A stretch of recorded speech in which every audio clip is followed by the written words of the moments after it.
विषय हिंदी, काव्य क्रमांक 6, कविता का नाम गिरिधर नागर और इसकी कवयित्री संत मीराबाई।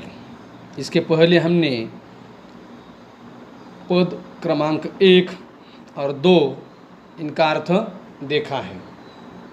आज हमें मीराबाई का जो तीसरा पद है उस तीसरे पद का अर्थ देखना है। पहले पद में हमने देखा था कि भगवान श्री कृष्ण को ही उन्होंने सब कुछ मान लिया है और उनकी भक्ति में वह लीन है। दूसरे पद में उन्होंने कहा था कि हे प्रभु, मेरी इस भवरूपी संसार से जीवन नैया को आप ही पार लगा सकते हैं। अब तीसरे पद में क्या दिया है इसका अर्थ हम देखेंगे। फागुन के दिन 4 होरी खेल मनारे।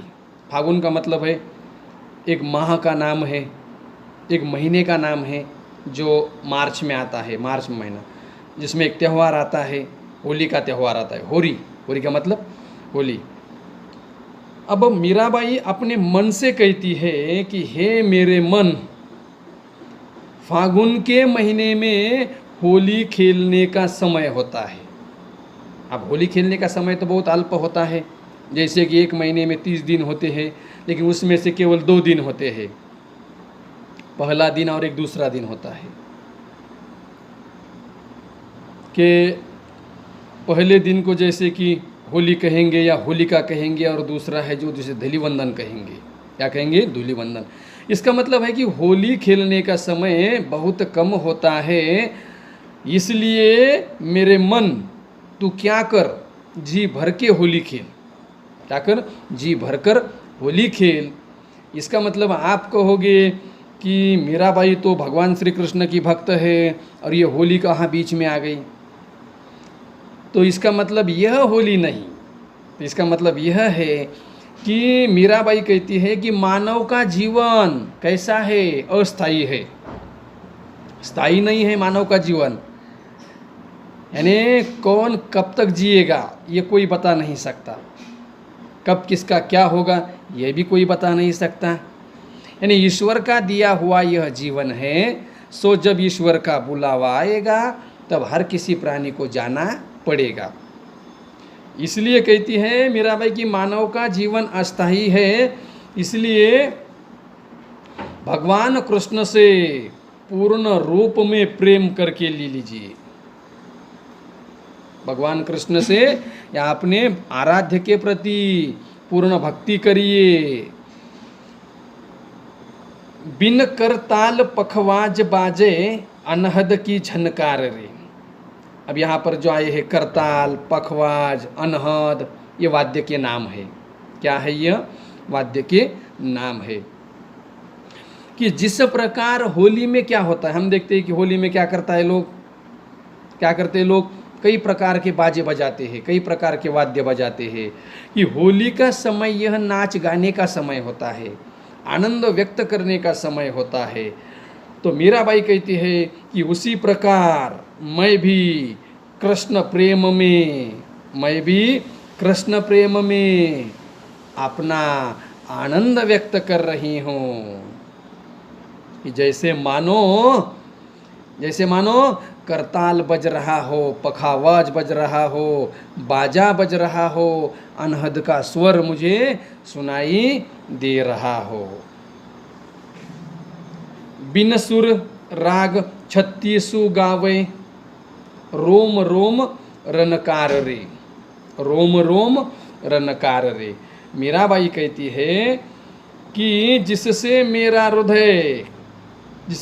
हृदय करताल, पखावज और अनहद का स्वर मुझे सुनाई दे रहा है, और जिससे मेरा हृदय बिना किसी स्वर के, बिना किसी राग के अनेक गीतों का आलाप कर रहा है, अनेक गीतों का आलाप कर रहा है। इसका मतलब कि मेरा रोम रोम रनकार, मेरा रोम रोम भगवान कृष्ण के भक्ति में डूबा हुआ रहता है, भगवान कृष्ण की भक्ति में डूबा हुआ रहता है। मैंने अपने प्रिय से होली खेलने के लिए अपने मन को तैयार किया है, अपने प्रिय से। मीराबाई का प्रिय कौन है, मीराबाई के पति कौन है, या जिन्होंने माना है, सब कुछ माना है, कौन है वह? भगवान श्री कृष्ण। अब कहते हैं सील संतोष की केसर होली, सील संतोष की केसर घोली, प्रेम पीत पिचकार रे। क्या कहती है मीराबाई? सील संतोष, संतोष का मतलब है संतोष, केसर एक रंग है, प्रेम पीठ यानी प्रेम रूपी पिचकारी, प्रेम रूपी पिचकारी।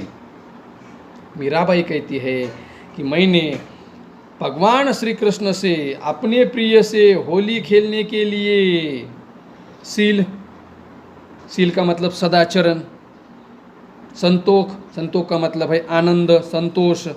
तो मैंने अपने भगवान श्री कृष्ण से होली खेलने के लिए सील और संतोष रूपी केसर रंग घोला है। और मैं यह केसर रंग, कौन सा? सील और संतोष का केसर रंग प्रेम रूपी पिचकारी से, किससे? प्रेम रूपी पिचकारी से मैं अपने कृष्ण के साथ खेलने वाली हूँ। उड़त गुलाल लाल भयो अंबर, बरसत रंग अपार रे। भयो यानी होना, अंबर का मतलब है आकाश। अब कहती है कि उड़ते हुए इस गुलाल से सारा आकाश लाल हो गया है, लाल हो गया है, बहुत सारे रंग इस आसमान में दिखाई दे रहे हैं। भक्ति में बहुत सारे रंग दिखाई दे रहे हैं। घट के पट सब खोल दिए, घट, घट का मतलब हृदय, पट का मतलब है द्वार, दरवाजे। घट के पट सब खोल दिए हैं, लोक लाज सब डार दे। क्या कहा है? कि मैंने अपने मन के, यानी मैंने अपने हृदय रूपी घर के सारे दरवाजे खोल दिए हैं, और मुझे किसी लोक लज्जा का डर नहीं है कि लोग क्या कहेंगे भाई, कि मेरा इस तरह से भगवान के गीत या अपने पद रास्ते पर गाते हुए चलती है, मंदिरों में जाकर रहती है, इतने बड़े राजघराने की स्त्री है। अब यह सारी लोक लज्जा मैंने छोड़ दी है, और मैंने अपने हृदय रूपी घर के दरवाजे सब भक्ति के लिए खोल दिए हैं। घटके पट सब खोल दिए हैं, लोक लाज सब डार दे। सब कुछ छोड़ दिया है, लोक लज्जा छोड़ दी है, और अपने मन के दरवाजे ईश्वर की भक्ति के लिए खोल दिए हैं। मीरा के प्रभु गिरिधर नागर, मीरा के प्रभु गिरिधर नागर। आप क्या कहती है मीरा? मीरा कहती है कि जिनके सिर पर मोर का मुकुट है, जो पर्वत को धारण करने वाले हैं, जो गायों का पालन करने वाले हैं, गायों का पालन करने वाले हैं, ऐसे ही मेरे पति, ऐसे ही मेरे ईश्वर, और मैं तो उनकी दासी हूँ। मैं मीरा अपने कृष्ण की दासी, और मेरे मालिक प्रभु भगवान कृष्ण गिरिधर, पर्वत को धारण करने वाले गिरिधर नागर, नागर का मतलब है चतुर है, होशियार है, वह सब कुछ जानते हैं कि किसको क्या चाहिए, सबकी मन के बातों को जानते हैं। तो कहते हैं गोवर्धन पर्वत को धारण करने वाले भगवान कृष्ण हैं, और चरण कवल बलिहार रे। चरण कवल, कवल यानी कमल, बलिहार का मतलब है न्यौछावर करना, बलिदान करना। तो मैंने अपना सब कुछ, मैंने अपना सब कुछ, अपना जीवन भगवान कृष्ण के चरणों में न्यौछावर कर दिया है। इस तरह से हमें इन तीनों पदों के माध्यम से, या अन्य भी उनके जो पद है, तो मीराबाई की अनन्य भक्ति का एहसास हमें होता है कि मीराबाई कितनी बड़ी भगवान कृष्ण की भक्त थी। इस तरह से यहाँ पर इस काव्य का अर्थ हमने पूरा देख लिया है। काव्य की यहाँ पर समाप्ति होती है। अब आपको इस काव्य का स्वाध्याय पूरा करना है। आपको अपना अभ्यास, आपकी जो शिक्षा है, इस तरह से मोबाइल या ऑनलाइन या डिजिटल शिक्षा के रूप के माध्यम से हमें जारी रखनी है। यदि अगर किसी को कोई दिक्कत आती है, समस्या आती है, अभ्यास करते समय कोई प्रश्न है, तो आप फ़ोन करके हमें पूछ सकते हैं। जिसका उत्तर हम आपको अवश्य दे देंगे। बाकी का अगला पाठ या बाकी का जो भाग है आगे की वीडियो में देखेंगे।